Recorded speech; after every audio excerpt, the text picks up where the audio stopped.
সব থেকে মূল্যবান জিনিসের নাম সময়। সব থেকে মূল্যবান জিনিসের নাম কি? এবার বলেন, এই পৃথিবীর মানুষ সব থেকে অপচয় করে কোন জিনিসে? সময়। সময়ের অপচয় আমরা যা করি। আমি সেদিন পুলিশ লাইনে আমার একটা বক্তব্য ছিল, কয়েক হাজার পুলিশ ছিল সেখানে, জুমার দিন। আমি বলছিলাম জুমার আগে তাদের সামনে, আজ আপনাদেরকে বলি, বাড়িতে আজকে রাত্রে ক্যালকুলেটর না থাকে যদি কাগজ কলম হাতে নেন। জীবনের 15 বছর বাদ দেন, এখন আপনার বয়স এখন যা, এই বয়সে প্রতিদিন ওই যৌবন প্রাপ্তির পর থেকে নিয়ে এই পর্যন্ত প্রতিদিন টেলিভিশনের সামনে নাটক দেখার জন্য, সিনেমা দেখার জন্য, ন্যাশনাল জিওগ্রাফি দেখার জন্য, ডিসকভারি দেখার জন্য, স্পোর্টস দেখার জন্য প্রতিদিন কয়েক ঘন্টা টিভির সামনে আপনি বসেন। এরপরে আপনি এগুলিকে সপ্তাহে কয় ঘন্টা হয়, মাসে কয় ঘন্টা হয়, বছরে কয় ঘন্টা হয়। বয়স এখন আপনার 50 বছর, 15 বছর বাদ দেন, 35 বছর। হিসাব করেন কয় বছর আপনি টেলিভিশনের সামনে বসা ছিলেন। আমার কথা কি মাথায় ঢুকছে? কয় বছর টেলিভিশন আর সিনেমা হলে বসা ছিলেন? চায়ের দোকানে গল্প করতে গিয়ে, আড্ডা মারতে গিয়ে কতটা সময় নষ্ট করেছেন? রবীন্দ্রনাথ, যতীন্দ্রনাথ, যোগীনাথ, তারপরে আরো কি, এই যে শরৎচন্দ্র, এই সমস্ত এই নাম মনে আসলো, কবি, সাহিত্যিক, ঔপন্যাসিক, নাট্যকার, তাদের বইপত্র, গল্পের বই, ভূতের গল্প, এই সমস্ত গল্পের বই পড়িয়া জীবনে কতটা সময় নষ্ট করেছেন। সবগুলি এক জায়গায় করেন, এরপরে আপনার চোখ ছানা বড় হয়ে যাবে, দেখতে পাবেন আপনার জীবনের উল্লেখযোগ্য 35 বছরের কম করে হলেও 20 বা 25 বছর অপচয় হয়ে গেছে, নষ্ট হয়ে গেছে। ইন্না লিল্লাহি ওয়া ইন্না ইলাইহি রাজিউন। জীবনের সব থেকে মূল্যবান সময়গুলি নষ্ট করে ফেলেছি আমরা। আল্লাহ পাক বলেছেন, পরীক্ষা নেওয়ার জন্যই এই পৃথিবীতে দিয়েছিলাম। এখন ওর পরীক্ষা, ছাত্রের পরীক্ষার সময় 3 ঘন্টা, রেজাল্ট আউট হবে এখন। আর আপনার আমার পরীক্ষা মৃত্যুতে, জন্ম থেকে শুরু মৃত্যু পর্যন্ত, কিন্তু রেজাল্ট এখানে আউট হবে না। রেজাল্ট আউট হবে কোথায়? কিয়ামতের দিন। কোথায় হবে? হতেই হবে কিয়ামতের দিন। সেদিন এই পৃথিবীতে যারা ভালো কাজ করবে, ভালো কাজের জন্য আল্লাহ পুরস্কার দিবেন, আর মন্দ কাজ যারা করবে তাদের জন্য তিরস্কার তারা পাবেই। এই জন্য বিচার, কিয়ামত হওয়া, বিচার হওয়া, এটা বিবেকের দাবি, এটা জ্ঞানের দাবি। যারা বুদ্ধিজীবী দাবি করে, কপাল পোড়া, এরা এটা বোঝে না, এদের মাথার মধ্যে এটা ঢোকে না। ঠিক কিনা বলে? প্রিয় ভাই সব, কিয়ামত হবে এবং কিয়ামতে আল্লাহর দরবারে আমাদের সকলকে উঠতে হবে, এতে কোনো সন্দেহের অবকাশ নাই। এবার দেখেন, আল্লাহ পাক এবার যুক্তি দিয়ে বুঝাচ্ছেন। সুবহানাল্লাহ বলেন। তোমরা যারা বলো যে মরে যাব, পচে যাব, মাটির সাথে মিশে যাব, আবার জিন্দা হব কেমনে? আল্লাহ বলে, কেমনে জিন্দা হবা বুঝাই।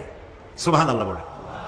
আল্লাহ রাব্বুল আলামিন বলেন, আল্লাহুল্লাযী আরসালার রিয়াহা ফাতুসিরু সাহাবা ফাসুকনাহু ইলা বালাদিন মাইয়িতিন ফাআহইয়ানা বিহিল আরদা বা'দা মাউতিহা কাযালিকান নুশুর।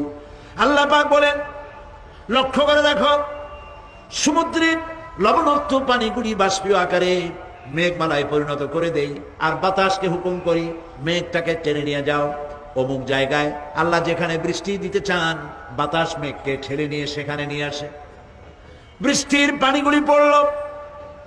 আল্লাহ পাক বলেন, আকাশের সেই বৃষ্টির পানি দিয়া মরা জমিনকে আমি জিন্দা করে দিলাম। ফাআহইয়ানা বিহিল আরদা বা'দা মাউতিহা, এই মৃত্যু জমিনকে আমি জিন্দা করলাম। সেখানে তুমি বীজ বপন করলে, সেই বীজগুলি, বীজের মাথা ফাটাইয়া চারাগুলি কে বের করে দিল? মাটির আস্তরণ, মাটির আস্তরণের মধ্যে কদুর বিচি, লাউর বিচি। আপনারা কদু কন না লাউ বলেন? যেটাই হোক, বুঝলেই হইল, কদু অথবা লাউ একই কথা। অথবা যে কোনো শাক সবজি, উদ্ভিদ, এর চারা, এর বীজ মাটিতে দেওয়া হলো, মাটিটা ফেটে চারা, যে পাতা দুটো বেরিয়ে আসলো, এই পাতা কি শক্ত না নরম? তাহলে মাটিটা ফাটাইয়া পাতা দুটো বাইর করে দিল কে? সুবহানাল্লাহ বলে। মরা জমিন থেকে, মরা জমিনে বৃষ্টির পানি দিয়ে জমিনটাকে জিন্দা করে তার ভিতর থেকে আমি এভাবে করে জিন্দা করি, উদ্ভিদগুলিকে জিন্দা করে দেই, ঠিক একইভাবে কাযালিকান নুশুর, এইভাবে করে কিয়ামতে তোমাদেরকে উঠানো হবে। সুবহানাল্লাহ। লাল শাক দেখছেন? লাল শাক খান না আপনারা?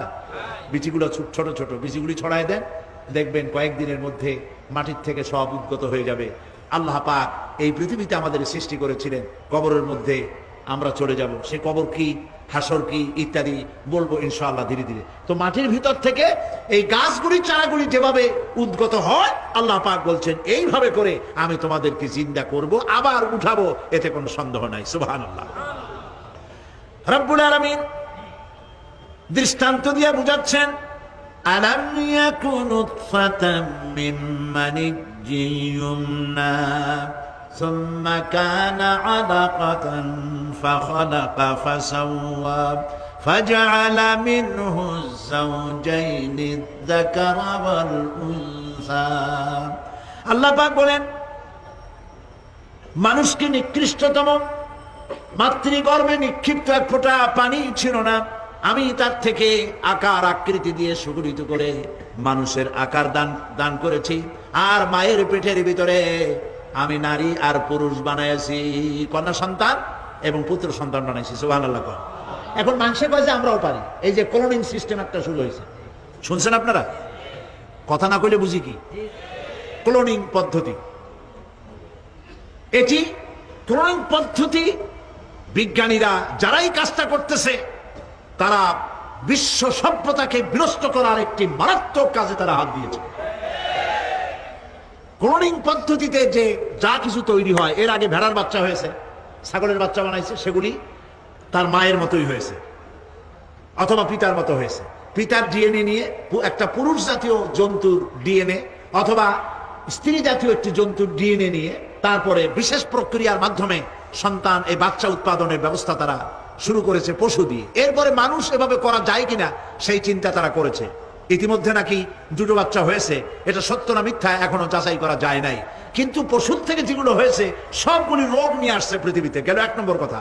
দুই নম্বরে ডিএনএর মাধ্যমে যে মানব শিশু পয়দা হয় তার সবগুলি তার মায়ের অনুকরণে হয়, একেবারে অবিকল মায়ের চেহারা নিয়ে আসতেছে, অবিকল পিতার চেহারা নিয়ে আসতেছে। চিন্তা করুন, এই মেয়ে যখন বয়সপ্রাপ্ত হবে তখন তার পিতা কি করে বুঝবে তার বউ কোনটা আর মেয়ে কোনটা? কথা শুনতেছেন?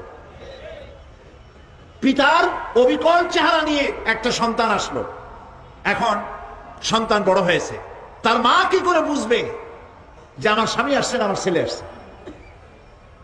মানুষের এই হাজার হাজার crore crore million billion trillion মানুষ আল্লাহ পাক সৃষ্টি করেছেন এই পৃথিবীতে, একটা মানুষের চেহারার সাথে আর একটা মানুষের মিল না, গলার আওয়াজেরও মিল নাই। যতই নকল করার চেষ্টা করুক একজন আর একজনের, ধরা পড়েই, ঠিক কিনা কর?